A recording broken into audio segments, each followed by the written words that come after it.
We just go back to the neutropenia side effect, particularly with DRD. So are you using G-CSF prophylactically? Is there a certain number cut off? And when are you looking at decreasing doses as opposed to using G-CSF? So again, I'm always a strong believer that we should use full dose as the starting point, because I mean, it's what I do, for example, in the lab. If I want to create some resistance in a cell line, I just use lower dose for a long time. So I think we should, I'm favoring starting full dose, and then I would say though, especially the first month, cycle 1 of the, a patient, we don't really know how they will react. I tend to check their CBC weekly. Yeah. And then that is a good way to learn how they are tolerating it.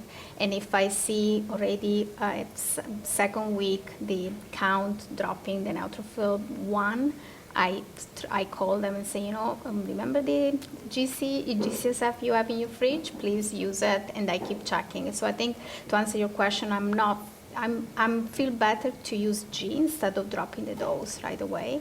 I may need to do if after 3-4 cycles still patient they are extremely neutropenic, and I don't want to overuse the G as well.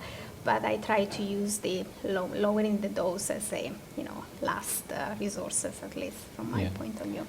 I would do similar, right? I'll often hold dose if they drop below 1,000. I'll hold for a week or two, usually not much more than that. And then on resumption, if I'm still trying to get control of disease, then I would add G-CSF at that point. And like you, don't tend to drop dose very easily.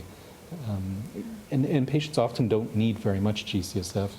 It might be, generally I'll start with 2 to 3 times a week and then come back if we're maintaining good ANC. Probably the DEX is something we all like to drop as soon as possible, right? I know, Yes. What do you do for the dexamethasone part of the whole combo? Yeah, I agree with you. I think sometimes I find I'm treating myself sometimes a little bit more than the patient when I'm just looking at a number and trying to get that neutrophil count up a little bit more with G. So sometimes I'm a little bit more conservative until patients run into trouble. Because with RD itself, we let that neutrophil count run a little bit lower. But when you add DARA with those risk of infections, then I'm a little bit more leery.